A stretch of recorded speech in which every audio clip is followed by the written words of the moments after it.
Hello, કૃપા અને શાંતિ અમારા પ્રભુ અને ઉદ્ધારકર્તા યેસુ ખ્રિસ્ત તરફથી કૃપા અને શાંતિ. તમારા જીવનનો સૌથી મહત્વપૂર્ણ ક્ષણ આવી ગયો છે. એ ક્ષણ જ્યારે તમે અમારા પ્રભુ અને ઉદ્ધારકર્તા યેસુ ખ્રિસ્તની કૃપાની સંદેશાવાહક વાત સાંભળશો. હું આજે તમારી સાથે એક ખૂબ જ મહાન, એક ભવ્ય અને એક અત્યંત અદ્ભુત અને અવિશ્વસનીય ચમત્કાર વિશે વિગતવાર વાત કરવા માંગુ છું, જેણે નિશ્ચિત મૃત્યુને અટકાવીને જીવનને ફરીથી પાછું જીવંત કરી દીધું. હું અપોસ્ટલ મિગેલ એન્જેલો છું, ઇવાન્જેલિકલ ચર્ચ ક્રિસ્ટો વિવેમાંથી.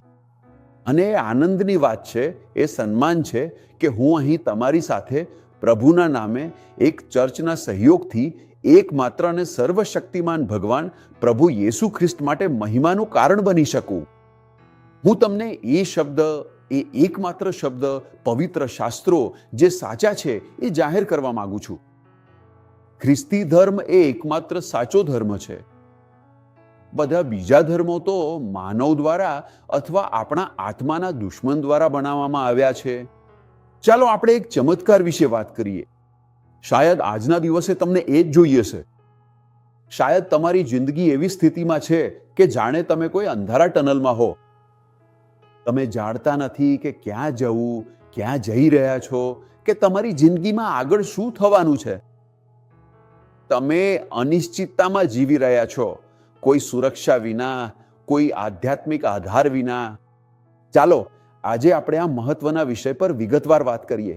હું આજે તમને પવિત્ર બાઇબલના એક સુંદર પ્રસંગ વિશે જણાવવા માટે ખૂબ જ ઉત્સુક છું, જે લુકાસ નામના સુવાર્તિક દ્વારા લખાયેલા પુસ્તકમાં જોવા મળે છે, જ્યાં 7મા અધ્યાયમાં આ પ્રમાણે લખ્યું છે: પછીના દિવસે પ્રભુ ઈસુ નાઇન નામના એક શહેર તરફ જઈ રહ્યા હતા, અને તેમની સાથે તેમના પોતાના વહાલા શિષ્યો તથા લોકોની એક ખૂબ જ મોટી ભીડ પણ હતી. જ્યારે ઈસુ નામ શહેરના દરવાજા પાસે પહોંચ્યો, ત્યારે ત્યાં એક વિધવા સ્ત્રીના એકમાત્ર પુત્રના અંતિમ સંસ્કાર માટેની યાત્રા નીકળી રહી હતી, અને શહેરની મોટી ભીડ તેના સાથે હતી. તેને જોઈને પ્રભુએ તેના પર દયા આવી અને કહ્યું, રડશો નહીં. ઈસુ આગળ વધ્યો અને શવપેટી અંતિમ સંસ્કારની પાંજરને સ્પર્શી, અને જે લોકો તેને લઈ જઈ રહ્યા હતા તેઓ ઊભા રહી રહ્યા. ઈસુએ કહ્યું, યુવાન, હું તને આદેશ આપું છું, ઊભો થા. જે મરેલો હતો તે બેઠો અને બોલવા લાગ્યો. ઈસુએ તેને તેની માતાને પાછો આપ્યો. બધા લોકો ભયથી ભરાઈ ગયા અને ભગવાનની મહિમા કરવા લાગ્યા, કહેતા, આપણા વચ્ચે મહાન ભવિષ્યવક્તા ઊભો થયો છે, અને ભગવાને પોતાના લોકોની મુલાકાત લીધી છે. આ સમાચાર સમગ્ર યહૂદિયા અને આસપાસના વિસ્તારોમાં ફેલાઈ ગયા. અદ્ભુત ઘટના. મને અદ્ભુત શબ્દ બહુ ગમે છે, કારણ કે હું પોતે એક અદ્ભુતનો ફળ છું. હું અહીં અનેક વખત તમને કહી ચૂક્યો છું, અને જે લોકો પહેલીવાર અમારી સાથે છે તેમને પણ કહું છું કે આજે હું અહીં ટેલિવિઝન સ્ટુડિયોમાં તમારી સાથે વાત કરી શકું છું, તે માત્ર પ્રભુ ઈસુ ખ્રિસ્તના નામે અને એક ચર્ચના સહારે શક્ય બન્યું છે, કારણ કે મેં વાસ્તવમાં અદ્ભુત શું છે તેનો અનુભવ કર્યો છે. જ્યારે એંગોલામાં સૈન્ય સેવા દરમિયાન એક ભયાનક અકસ્માત સર્જાયો, એ અકસ્માતમાં હું ખૂબ જ ગંભીર અને જીવલેણ રીતે ઘાયલ થયો હતો. મારા શરીરના અનેક હાડકાં તૂટી ગયા હતા. હું લગભગ 2 વર્ષ સુધી હોસ્પિટલમાં રહ્યો. મારી કુલ 20 જેટલી સર્જરીઓ કરવામાં આવી, અને મને ગાંઠ તથા ગેંગ્રીન પણ થયો હતો. અને એક અદ્ભુત ઘટના CTIમાં બની. દેવે મને ફરીથી જીવન આપ્યું. એટલે જ હું અનુભવ સાથે વાત કરું છું. હું વાત કરું છું કારણ કે હું જીવતા દેવમાં માનું છું, એમાં જે સર્વશક્તિમાન છે, જે સાચો છે, જે વાસ્તવિક છે, અને જેણે મને મજબૂતીથી એની તરફ જોવું શીખવાડ્યું, કારણ કે મદદ તો એના પાસેથી જ આવે છે. તો આ બાઇબલની ઘટના આપણા માટે ખૂબ જ મહત્વપૂર્ણ અને પવિત્ર છે, કારણ કે એમાં વાત કરવામાં આવી છે પ્રભુ ઈસુ ખ્રિસ્તની, જેઓ તે સમયે નઈમ નામના એક સુંદર શહેર તરફ આગળ વધી રહ્યા હતા, અને તેમની સાથે તેમના વહાલા શિષ્યોનો મોટો સમૂહ અને લોકોની એક વિશાળ ભીડ પણ ચાલી રહી હતી. તો ચાલો આપણે આ અદ્ભુત અને પ્રેરણાદાયી આધ્યાત્મિક ઘટનાને વિગતવાર જોઈએ. જીવન અને આશાનો આ અદ્ભુત સંદેશ કોઈ વ્યક્તિ અને એક એવી પરિસ્થિતિ તરફ આગળ વધી રહી છે જે માનવ દ્રષ્ટિએ સંપૂર્ણપણે ઉલટાવી શકાય તેવી નથી. એ તો સંપૂર્ણપણે ક્યારેય પણ બદલી ન શકાય તેવી અપરિવર્તનીય સ્થિતિ છે. પ્રભુ ઈસુ તેમના શિષ્યો અને લોકોની એક ખૂબ જ મોટી અને વિશાળ ભીડની સાથે જ્યારે એ શહેર નઈમ નામના સુંદર શહેરમાં આવી પહોંચ્યા, ત્યારે તેમને ત્યાં શું જોવા મળ્યું? તેમને બીજું એક અત્યંત દુઃખદાયક શોકયાત્રાનું મોટું ટોળું સામે મળ્યું. અહીં ઈસુ હતા, મુક્તિની ખુશી, શાશ્વત જીવન, જીવતો ભગવાન આપણા વચ્ચે, કૃપા અને જ્ઞાનથી ભરપૂર તેમના અનુયાયીઓ સાથે. પણ નઈમ શહેરના પ્રવેશ દ્વારે એક બીજું ટોળું હતું. એ તો સંપૂર્ણ વિપરીત હતું. એક એવી માતાનો અંતિમ સંસ્કાર હતો જે વિધવા હતી, ખૂબ રડી રહી હતી, કારણ કે તે પોતાના એકમાત્ર પુત્રને દફનાવવા લઈ જઈ રહી હતી. એ ભીડ હતી. એક બાજુ જીવનની ભીડ હતી, બીજી બાજુ શોક, મૌન અને દુઃખની ભીડ હતી. આ બે દુનિયાનો સ્પષ્ટ વિરોધાભાસ હતો. એક તરફ ઈસુ સાથે લોકો ઉર્જાથી ભરેલા, જીવનથી ભરપૂર, પ્રકાશથી ઝગમગતા હતા, અને બીજી બાજુ ઈસુ વિના લોકો મૃત્યુ, નિરાશા, વ્યથા અને ભયથી ઘેરાયેલા હતા. પછી લુકાસ 7:13 લખ્યું છે કે જ્યારે પ્રભુએ તેને જોયા ત્યારે તેમને તેના પર દયા આવી. તેણે કહ્યું, રડશો નહીં. કહે છે કે ઈસુએ બે ભીડ વચ્ચે, જીવનની ભીડ અને મૃત્યુની ભીડ વચ્ચે જોયું. મેં મારા જીવનમાં એક વાત ચોક્કસ શીખી છે કે પ્રભુ ભગવાન, એકમાત્ર ભગવાન પ્રભુ ઈસુ ખ્રિસ્ત લોકોના દુઃખને ખરેખર ક્યારેય પણ અવગણતા નથી. તેને અટકી ગયો. તેણે ત્યાં જ બધું જ અટકાવી દીધું. જ્યારે તેને એ વિધવા માતાને જોઈ જે ખૂબ જ ઊંડા દુઃખથી સાવ તૂટી ગઈ હતી, ત્યારે તેના હૃદયમાં ઊંડી દયા અને કરુણાનો અનુભવ થયો. ઈસુએ એ સ્ત્રીનું દુઃખ અનુભવ્યું અને તેને પ્રેમથી કહ્યું, હે મહિલા, તમે હવે રડશો નહીં.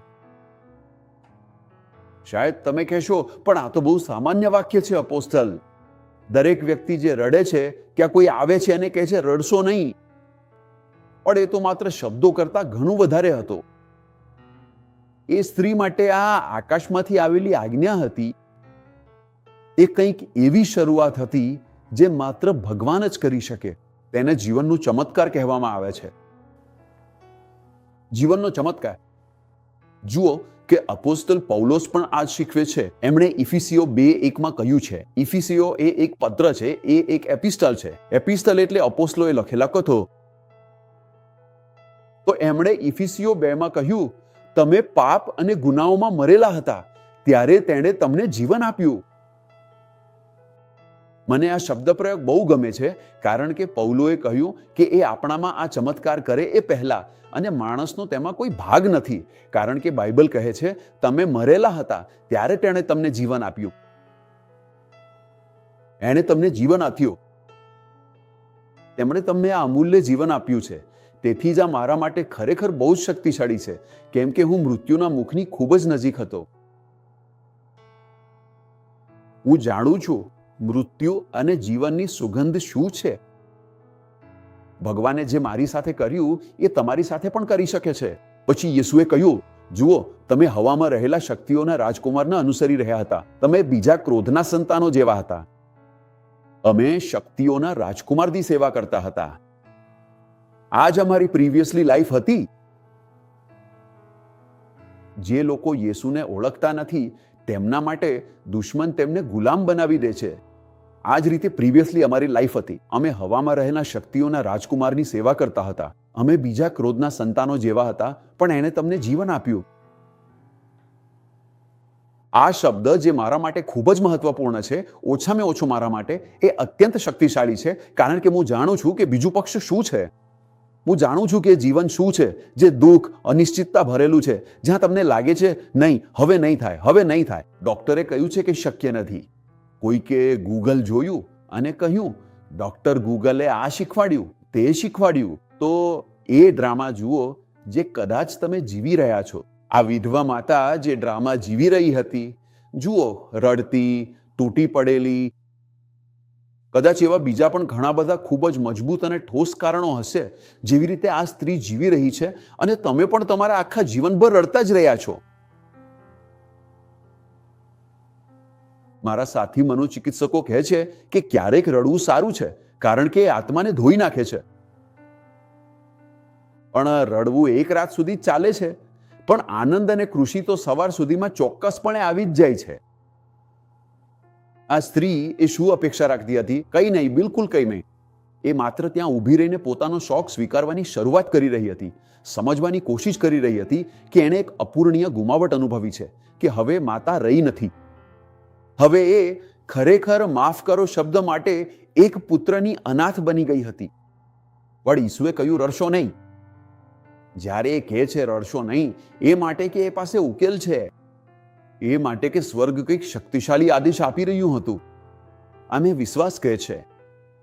પછી ઈસુએ શવ પેટીને સ્પર્શી અને છોકરાને જોઈને કહ્યું, યુવાન, ઊભો થા.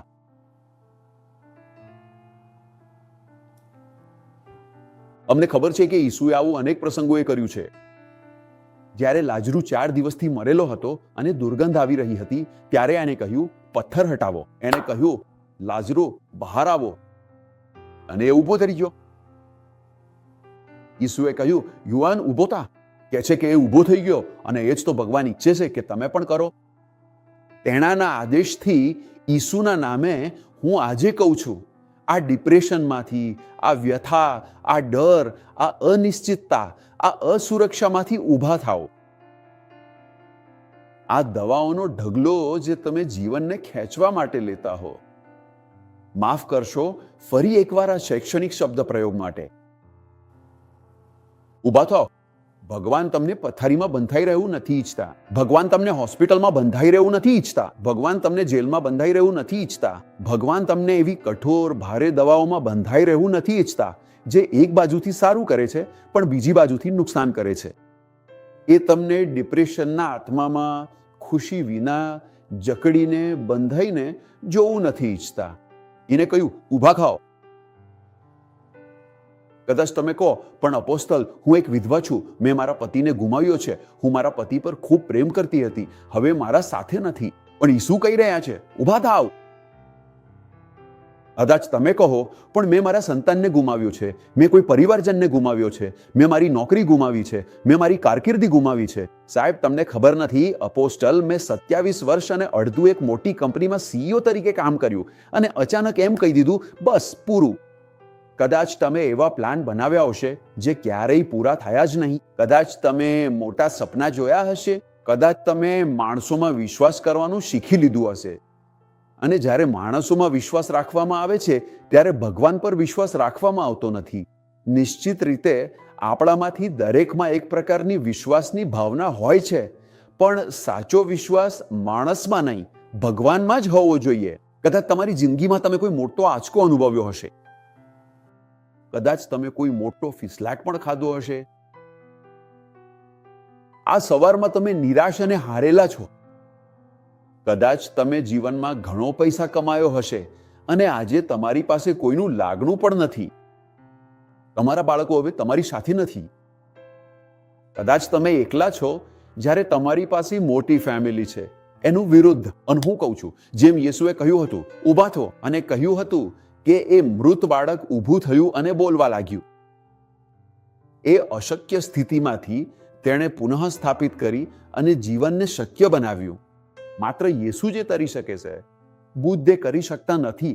આ ધરતી પરનો બીજો કોઈ દેવ મૃતને જીવંત કરી શકતો નથી. એ બોલવા લાગ્યો. અને યેસુએ શું કર્યું? તેને તેની માતાને પાછો આંક્યો. જે વસ્તુ છીનવાઈ ગયું હતું, જે મૃત્યુએ બાળકને આવીને લીધું હતું, યેસુએ તેને જીવંત કરીને પાછું આપ્યું. યેસુએ બાળકને જીવંત કર્યો અને તેને તેની માતાને પાછો આપ્યો. યેસુએ કહ્યું, ઊભા થો, અને ઊભો થયો. આ બધું હલ્લેલુયા પિતા આજે આ ટેલિવિઝન કાર્યક્રમ દ્વારા હકીકત બની રહ્યું છે. એ તને પાછું આપી રહ્યો છે જે તારી પાસેથી છીનવાઈ ગયું હતું. શાયદ એ તને ઘણું વધારે પાછું આપે, જે શૈતાને તારી પાસેથી આરોગ્ય, પૈસા, પરિવાર, સપનાઓ રૂપે છીનવી લીધું હતું. યેસુ પાછું આપે છે. એ બમણું વળતર આપે છે જે ટીડીએ લઈ ગયું હતું. તો પાદરી, આ સવારના શિક્ષણનો ઉપયોગ શું છે? શાયદ ઘણા લોકો પોતાનું નયન, પોતાનું દુઃખનું નયન જીવી રહ્યા છે. શાયદ તું શહેરમાંથી બહાર જઈ રહ્યો છે, જેમ કે એમાં શહેરમાંથી બહાર જઈ રહી હતી. શાયદ તું રિયો ડી જનેરો શહેરમાંથી બહાર જઈ રહ્યો છે. શાયદ તું કોઈ સપનાથી દૂર થઈ રહ્યો છે. શાયદ તું લગ્ન જીવનમાંથી બહાર જઈ રહ્યો છે. શાયદ તું જટિલ આધ્યાત્મિક જીવનમાંથી બહાર જ જઈ રહ્યો છે. શાયદ તું અસહ્ય દુઃખ વહન કરી રહ્યો છે.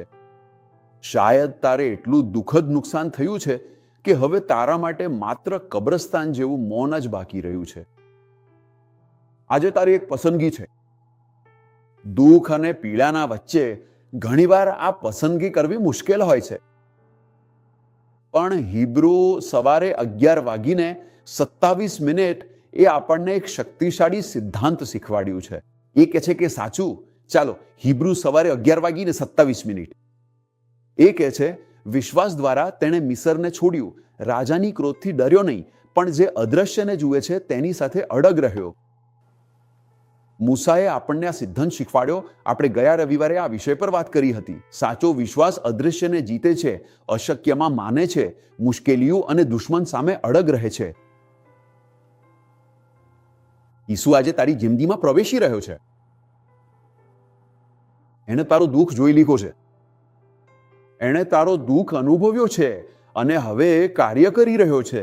આજે તું અત્યંત દુઃખ સાથે કહી રહ્યો છે કે હે મારા વહાલા ભગવાન, તું અત્યારે ક્યાં સંતાયો છે? અને એ તને કહી રહ્યો છે, હવે વધુ રડશો નહીં. યાદ રાખજે કે અંતે તું એકલો નથી. તું કેટલા લાંબા સમયથી રડી રહ્યો છે એ મહત્વનું નથી. ઈસુએ તારો હાથ પકડીને કહ્યું, તું હવે ઊભો થા. આ તારી જિંદગી માટે ભગવાનનો આદેશ છે. શું તું આમાં વિશ્વાસ રાખે છે? હવે તારો વિશ્વાસ ઊંચો કર. ઈસુને તારી જિંદગીમાં આવવા માટે આમંત્રણ આપ. જેવી રીતે તે નઈમ નામના શહેરમાં આવીને એ અત્યંત દુઃખી અને શોકગ્રસ્ત માતાની જિંદગીમાં પ્રવેશ્યો હતો અને તેના મૃત પુત્રને ફરીથી જીવંત કરી દીધો હતો, એ જ રીતે આજે પણ એ તમે જે કંઈ પણ ગુમાવ્યું છે તે બધું જ જીવંત કરે છે. જીવન હંમેશા મૃત્યુ પર વિજય મેળવે છે. આ છે તારી માટે એક નવી કહાણી, ઈસુની અને તમારા ઉદ્ધાર તથા મુક્તિની અદ્ભુત કહાણી. પ્રેરિત, મને શું કરવું જોઈએ? મારે જરૂર છે, મારે આ અંધારા ખાડામાંથી બહાર આવવું છે. મારે આ બંધનમાંથી, આ ગાંઠોમાંથી બહાર આવવું છે. મારે ઊંઘ માટેની દવાઓ લેવી બંધ કરવી છે. મારે જીવવું છે. હું જીવું છું પ્રેરિત, કારણ કે માત્ર ખ્રિસ્ત ઈસુમાં જ સાચું જીવન છે. ઈસુએ કહ્યું, મારા વિના તમે કંઈ કરી શકતા નથી. તો હવે તમે જે તમારી સહન શક્તિ પત્રો, ભુજાઓ, ટારોટ, કાર્ડ વાંચનાર, હસ્તરેખા વાંચનાર પર વાપરી નાખી છે, તમે જેમણે પાસ મેળવ્યો છે, તમે જેમણે બારડેક પર ગયા છો, તમે એવી કોઈ અજાણી સત્તાને પોતાને અર્પણ કર્યા છે જે તમને નાશ કરી રહી હતી. આજે તમારે આ ઘોષણા કરવી જ પડશે. કહો, પ્રભુ ઈસુ ખ્રિસ્ત, હું તને સ્વીકારું છું અને સ્વીકારું છું કે તું મારું પ્રભુ અને રક્ષક છે. હું માનું છું કે તું જીવ્યો, તું મર્યો, તું પુનરુત્થાન થયો, અને હું માનું છું કે હું તારી ઈચ્છા અને સર્વશક્તિમાનતાથી બચાવાયો છું. મોક્ષ આવી ગયું છે, કારણ કે બાઇબલે કહ્યું છે, જો તમે મોઢેથી સ્વીકારશો અને દિલથી માનશો કે ઈસુ ખ્રિસ્ત પ્રભુ છે અને મૃતમાંથી પુનરુત્થાન થયો છે, તો તમે બચી જશો. શબ્દ નજીક છે, એ અહીં છે. શબ્દોમાંથી શ્રેષ્ઠ શબ્દ. અહીં પવિત્ર શાસ્ત્રો છે જે જીવનને બદલી નાખે છે, જે જીવનને પુનર્જીવિત કરે છે, જે વ્યક્તિને નઈમમાંથી, દુઃખમાંથી, શોકમાંથી, નુકસાનમાંથી બહાર કાઢે છે અને સાચું જીવન જીવવા માટે લઈ જાય છે. દેવો તારા જીવનમાં આવી ગયા છે. તમે નઈમમાંથી બહાર આવીને ઈસુના નામે ભગવાનના રાજ્યનું જીવન જીવવા લાગ્યા છો. અપોસ્ટલ, હવે મને શું કરવું જોઈએ? સારું, હું તમને કહેવા માંગુ છું કે હું એક મોટા મંત્રાલયનો પાદરી છું, જે ભગવાનની કૃપાનો બાઇબલ આધારિત મંત્રાલય છે, જે વેપારી નથી અને ભગવાનના લોકો સાથે વેપાર કરતું નથી. આ એક એવો મંત્રાલય છે જે ભગવાને અપોસ્ટલશીપ સાથે ઊભું કર્યું છે. હું બ્રાઝિલ દેશ માટે સંપૂર્ણપણે સમર્પિત કરવામાં આવેલ સૌ પ્રથમ અપોસ્તલ હતો અને હું આજે અહીં પ્રભુના પવિત્ર નામે આવ્યો છું તમને ખાસ આમંત્રણ આપવા માટે. તમે સૌ ચર્ચ ક્રિસ્ટો વિવેમાં ચોક્કસ આવો. નાઈમમાંથી, દુઃખમાંથી બહાર આવો અને ચર્ચ ક્રિસ્ટો વિવેમાં આવો. શું તમે પહેલેથી ઊભા થઈ ગયા છો? શું તમે રડવું બંધ કરી દીધું છે? શું તમે સમજ્યા કે ભગવાને એક માર્ગ મૂક્યો છે?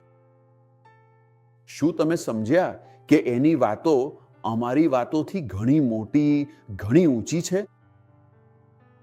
શું તમે સમજ્યા કે ભગવાનનું વચન ખાલી પાછું ગયું નથી, કે એક બીજ તમારા દિલમાં વાવાયું છે? એ અત્યારે પહેલેથી જ અંકુરિત થઈ રહ્યું છે અને ભવિષ્યમાં ખૂબ જ અદ્ભુત ફળ આપશે.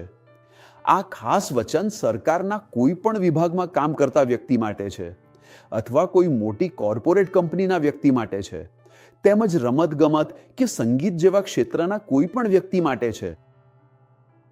એક એવી વ્યક્તિ જે ફંક અને સંબા ક્ષેત્રમાં નિષ્ઠાપૂર્વક કામ કરી રહ્યા છે અને જેમણે હૃદયપૂર્વક કહ્યું હતું કે મારા જીવનની અંદર એક મોટો ખાલીપો છે અને મને ખરેખર પ્રભુ ઈસુની જરૂર છે, એ જ વ્યક્તિએ આજે તમને શોધી લીધા છે. એણે પહેલેથી દુનિયાની સ્થાપના પહેલા જ નક્કી કરી દીધું હતું કે તમે પસંદગીના છો, પ્રેમમાં પૂર્વ નિર્ધારિત છો.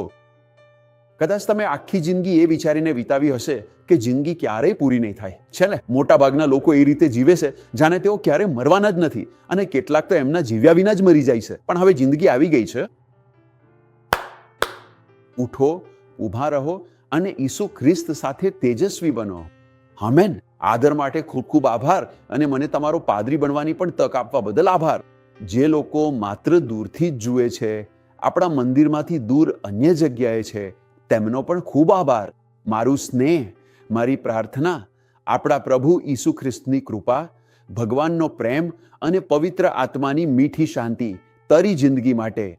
હું તારી રાહ જોઈ રહ્યો છું. ખરેખર ઈસુ તારી રાહ જોઈ રહ્યો છે. કૃપા અને શાંતિ પ્રભુના નામે.